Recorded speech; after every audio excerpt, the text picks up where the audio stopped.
Nos metemos ya con Nahuel Sosa, que no va a hablar. Venga, Nahuel, venga, bienvenido. Pablo. Ya está para hacer su columna como corresponde, señor, y creo que lo de hoy es fuerte. Oye, fuerte, como te decía, vamos a hablar del poder financiero y los bancos, ¿sí? ¿Qué es lo que está pasando? ¿Cómo opera el poder financiero en este contexto? Entonces, lo primero que vamos a decir es, como vos te debes acordar, cuando hablamos del capitalismo financiero, estamos hablando de un capitalismo que tiene su eje en la especulación, ¿sí? El mayor, uno podría decir, el mayor ejemplo es Wall Street. A diferencia de un capitalismo industrial que, por ejemplo, puede tener su eje en la producción o en la fábrica como situación... En los préstamos productivos y no la especulación financiera, ¿no? Exactamente. Entonces, lo que nosotros queremos ver ahora es qué pasa en el siglo XXI, qué pasa en estos últimos años con el capitalismo financiero. Lo primero que vamos a decir es, el capitalismo financiero, los bancos, ¿qué hacen? Trabajan la especulación, lo que recién decía. La Big Data. Esto me parece muy importante porque yo acá, por ejemplo, tengo mi tarjeta de crédito con la que voy a ir mañana a comprar algo al supermercado. Ajá. ¿Cómo se va a valorizar el poder financiero mañana cuando yo compre en el supermercado? De tres formas. La primera, cuando compre el producto, ¿sí? La segunda, por los intereses que me cobren.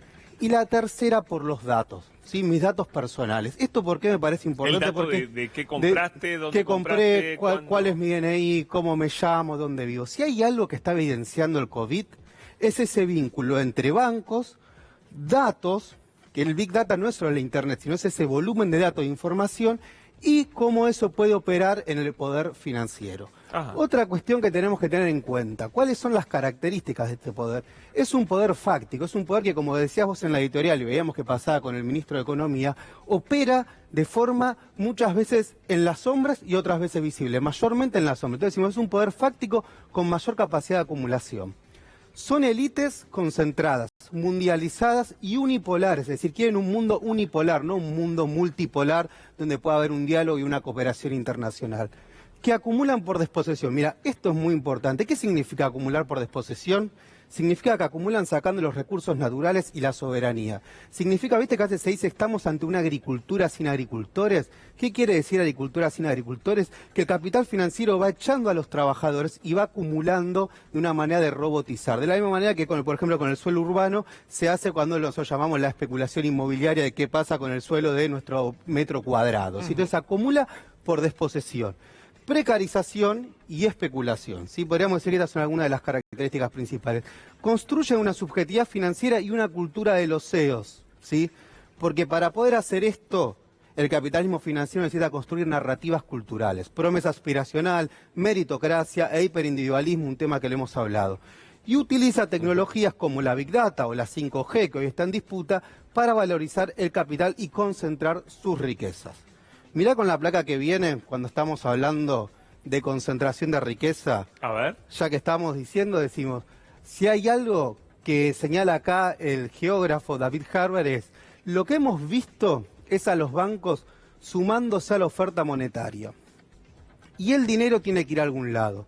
Y sobre todo va a la bolsa y a los bolsillos del famoso 1% más rico de la población. Del cual hemos hablado hoy. Del cual hemos hablado. Yo hasta le diría súper rico, ya no sé qué adjetivo utilizar, pero estamos hablando del 1%, que siempre está ese discurso de que si se le bajan los impuestos, lo que van a hacer es invertir más, va a mejorar, pero lo que sucede es todo al revés. Cada vez que se bajan los impuestos, lejos de poder mejorar, lo que termina pasando empeora la economía. Mirá la siguiente placa.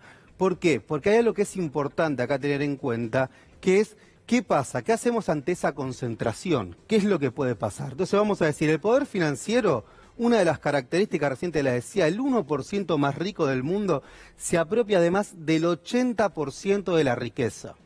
Sí, esto según Oxfam, fuente Oxfam, el 80% de la riqueza que se genera cada año. ¿Sí? Entonces, estamos hablando que hay un poder de concentración inédito en la historia. Qué bárbaro. ¿Sí?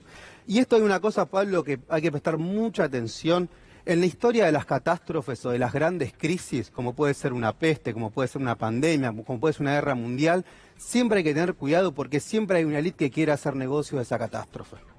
Y en este caso, temo decir que es esa élite financiera, por eso es tan importante poder limitar y poder evidenciar. ¿Qué otras características decimos? ¿Qué cosas se pueden hacer? Bajar impuestos a los sectores concentrados de la economía y mejorar su rentabilidad nunca produce el efecto derrame. El famoso efecto que te decía antes, le bajamos los impuestos y entonces vamos a derramar.